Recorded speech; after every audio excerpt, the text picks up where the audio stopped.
축산, 검협전.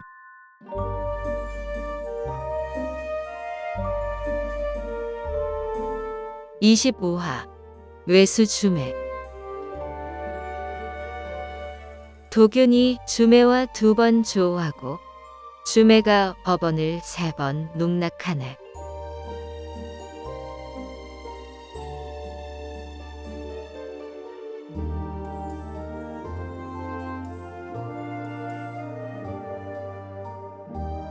계산을 하고 주점을 나선 법원이 객잔을 찾으러 가다가 강가에서 작고 마른 노인과 마주쳤다.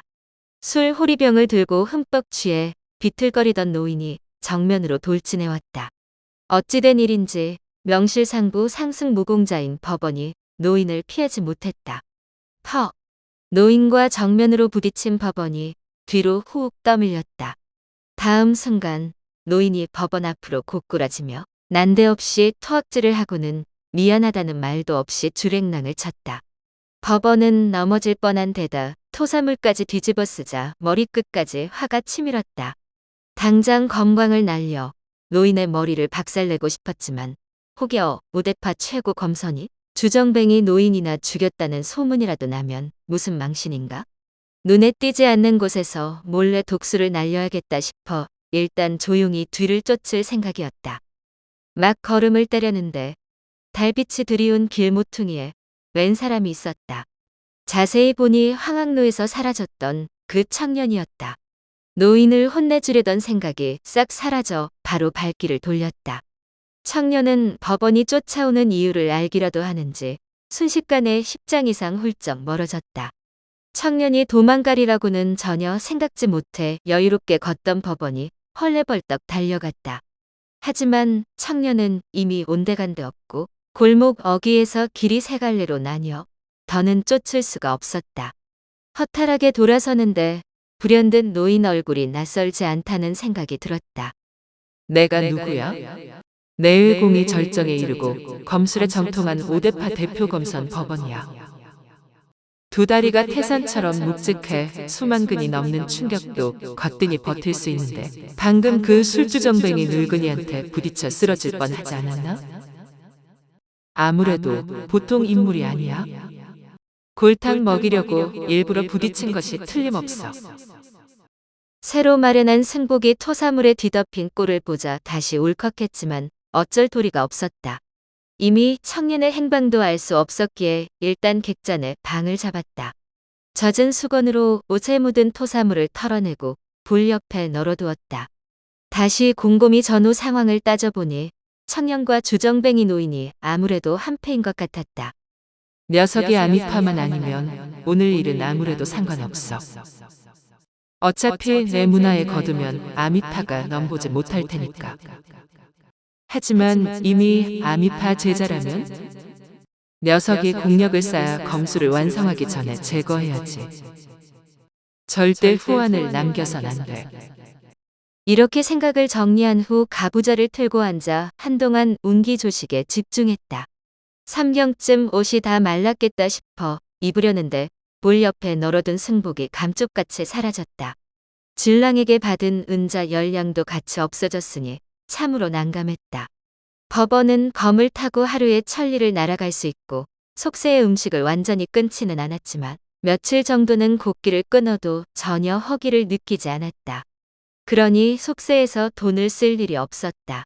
하지만 오늘 진랑이 떠났고 며칠 후에 합류할 예정이라 이곳에 머무는 동안 숙박비와 이것저것 돈이 필요한 일이 있을 터였다. 감히 이 법원에게 이런 장난을 치다니. 대체 어떤 놈이야? 아주 간이 배 밖으로 튀어나왔군. 그런데 생각할수록 이상했다. 어떻게 이런 일이 있을 수 있지? 검술 실력을 쌓으면 자연히 청력도 발달하기 때문에 법원과 같은 상승 고수는 나뭇잎 떨어지는 소리까지 들을 수 있다. 더구나 이 방은 문이 꼭 닫혀 있는데 기척도 없이 들고 난 것이 아닌가? 필시 평범한 도둑은 아닐 것이다. 혹시 검선일까? 그렇다 해도 웬만한 실력으로는 어림도 없다. 상대가 누구든 자신을 괴롭히고 망신을 주려는 의도인 것만은 분명했다. 옷과 은자가 없으면 반값도 내지 못하고 밖에 나갈 수도 없으니까. 이름난 검선 체면에 맨몸으로 주랭랑칠 수도 없고 대놓고 겁을 줄 수도 없으니 정말 답답했다. 그러다 문득 좋은 생각이 떠올랐다. 아직 깊은 밤이니 부잣집에 몰래 들어가 은자를 훔치면 될 것이다. 날이 밝는 대로 점원에게 승복을 사오라 하고 당장 나가 놈을 잡고야 말리라. 그러고는 바로 신검 합의를 이루어 창문으로 빠져나가 하늘로 날아올랐다. 잠시 후 담이 높은 대저택에 들어갔다. 은자가 제법 많았지만 적당히 20냥만 챙기고 종이와 붓을 가져다 쪽지를 남겼다. 지나는 길에 은자가 떨어져 20냥을 빌리겠소. 이래 안에 곱절로 갚을 테니 비밀을 지키시오.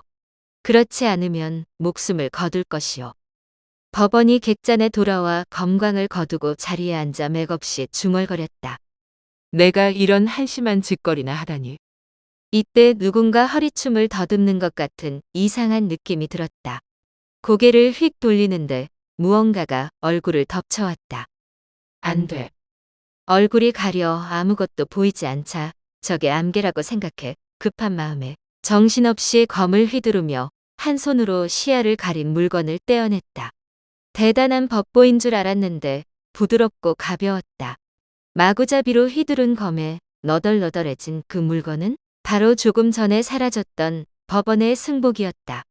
이렇게 어린아이 취급받으며 희롱당하기는 난생 처음이라 수치스럽고 분해 견딜 수가 없었다. 게다가 방금 훔쳐온 은자 20냥이 또 감쪽같이 사라졌다. 승복은 돌려받았으나 걸레가 되었고 다시 은자를 훔치러 나가기도 여의치 않았다. 적은 숨어 있고 자신은 드러난 상황인데다 확실히 만만한 상대가 아니었다. 나아갈 때와 물러날 때를 알지 못하면 화를 면치 못하고 큰 위기에 빠지기 십상이다. 문득 고개를 돌리는데 탁자에 놓인 은자가 반짝거렸다. 방금 사라졌던 은자가 다시 나타났는데 그 밑에 쪽지가 있었다. 경고 차원에서 장난 좀 친 것인데 화상이 도둑질이라니 부끄러움을 전혀 모르는구나. 적당히 혼내주었으니 물건은 돌려주마. 그래도 정신을 차리지 못하면 더 뜨거운 맛을 보게 될 것이다. 쪽지 하단에 이름은 없고 작은 사람 그림이 있었다. 한 손에 술잔, 다른 손에 술호리병을 든 왜소한 노인. 바로 강가에서 부딪힌 노인이었다. 왠지 볼수록 낯이 익다 싶었는데 퍼뜩 한 사람이 생각났다. 이럴 수가. 그 노인네잖아. 법원은 더 머물러 봤자 좋은 꼴을 볼 수 없을 것 같아 제자 거두는 일이고 뭐고 날이 밝기도 전에 검광을 타고 도망쳤다. 도중에 승복을 구입해 제대로 갖추어 입고 진랑을 만나 함께 자은사로 돌아갔다. 오대파 고수 법원을 주랭랑치게 만든 이 노인은 대체 누구일까? 바로 숭산 1호 중 한 명인 세선삭 외수 주매이다. 원래 청성산에 은거하며 수련하던 주매는 100년 전 어느 날 숭산 소실에서 보물을 찾던 중 동해 삼선 중 한 명인 추운수를 만났다. 두 사람 모두 검술과 도법이 뛰어난 데다 성격이 아주 잘 맞아 아예 숭산 소실에 눌러앉아 함께 상승무공을 연구했다. 이때부터 강호에서 두 사람을 숭산 1호라고 불렀다. 주매는 장난기가 많아 평소 상대를 조롱할 때 몰래 물건을 훔치곤 하였다. 은신술이 뛰어나 신출귀몰했기에 가능한 일이었다. 독보적인 경지에 이른 검술 또한 신묘하기 이를 데 없었다. 평생 제자를 두지 않다가 수십 년 전 청성산 근편에에서 기등을 제자로 거두었다. 앞서 금광정이 난처한 부탁을 하러 올 줄 알고 일부러 몸을 피했던 그 기등이다. 기등은 비쩍 마르고 키가 멀대같이 컸다. 주매의 키가 겨우 기등 허리춤에 닿을 정도여서 두 사람이 나란히 걸으면 정말 우스꽝스러웠다. 주매의 사제, 석도인도 강호에서 손꼽히는 실력파 검선인데 법원은 사실 석도인의 제자였다. 그러나 성품이 바르지 않아 석도인에게 진술을 전수받지 못하자 오대파로 돌아섰다. 이런 인연으로 법원은 주매가 얼마나 무서운지 누구보다 잘 알기에 뒤도 돌아보지 않고 주랭랑을 친 것이다. 그런데 주매는 어쩌다 이곳에 나타났을까? 주매와 추운수는 아무리 바빠도 3년에 한 번 숭산 소실에서 만남을 가졌다. 올해가 마침 그 해인데 염선이 학을 타고 숭산소실에 나타나 추운수가 이번에는 중요한 일이 있어 올 수 없다는 말을 전했다. 더불어 자운사 무리를 소탕하는 일에 힘을 보태고 앞으로 벌어질 사파와의 대결을 논의하는데 참여해 달라고 부탁했다. 더 이상 거절할 수 없어 일단 수락하고 청성산으로 돌아갔다. 기등을 불러 실력을 점검해 보니 꽤 발전하였기에 칭찬과 격려를 아끼지 않았다. 며칠 뒤 금광정이 찾아왔는데 기등이 일부러 피하며 만나지 않으려 하자 주매가 그 까닭을 물었다. 기등은 본래 금광정과 중마구우로 성향이 비슷했다. 후에 기등이 개과천선하고 주매의 제자가 되어 정반대의 길을 걷게 되었으나 간혹 왕래하며 인연을 이어갔다. 자초지종을 들은 주매는 금광정과 관계를 정리하라고 따끔하게 혼냈다. 그래서 도동을 시켜 출타 중이라고 말하고 금광정을 돌려보냈던 것이다. 주매는 그 후 며칠 동안 도간에 틀어박혀 깊이 고민했다. 지금 강뭉파가 인재 영입의 혈안인데 그동안 거둔 제자라고는 기등 하나뿐이었다. 기등의 실력이 조금씩 발전하긴 하지만 타고난 자질이 부족해 도통을 이을 인재는 아니었다. 심사숙고 끝에 결국 세상에 나가 근본이 뛰어난 인재를 찾기로 하였다. 사천의 물길을 따라가며 몇 명 눈여겨보았으나 마음에 차는 사람은 없었다. 그러던 중 한양 강가에서 수적 한 놈을 응징하고 그놈 배에서 먹고 자며 여유롭게 물길로 떠다녔다. 주매는 추운수, 취도인과 더불어 강호의 3대 애주가로 손꼽히는 타고난 술꾼이다. 며칠 동안 고주망태 상태로 작은 배를 타고 흘러다니던 중 도균을 발견했다. 보자마자 될성부른 인체임을 알고 도균을 시험하기 위해 배를 묵지 않고 그냥 내렸던 것이다. 주매는 애당초 법원이 이곳을 지나갈 줄 알았기에 제대로 놀려주려고 도균이 황학로에 가도록 만들었다. 나중에 황학로에서 빠져나온 도균을 직접 만나 몇 가지 당부하고 엿새 후에 다시 만나 함께 청성산에 가기로 약속했다. 그러고는 취객을 가장해 법원 옷을 버려놓았다. 그런데 법원이 객잔에 방을 잡자 도균을 포기하지 않은 것을 알고 계속 지켜보았다. 법원이 운기조식하는 동안 몰래 방에 들어가 순식간에 승복과 은자를 훔쳤다. 지난날 석도인과의 인연을 생각해 목숨을 거두는 지경에 이르지 않고 스스로 물러나도록 따끔하게 경고할 요량이었다.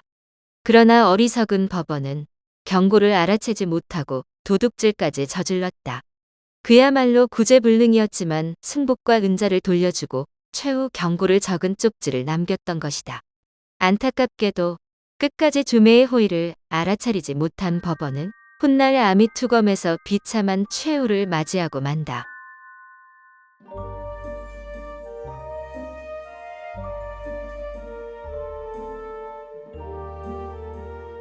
다음 화에서 이어집니다. 더 좋은 콘텐츠를 제작하기 위하여 구독과 좋아요, 알림 설정 부탁드려요.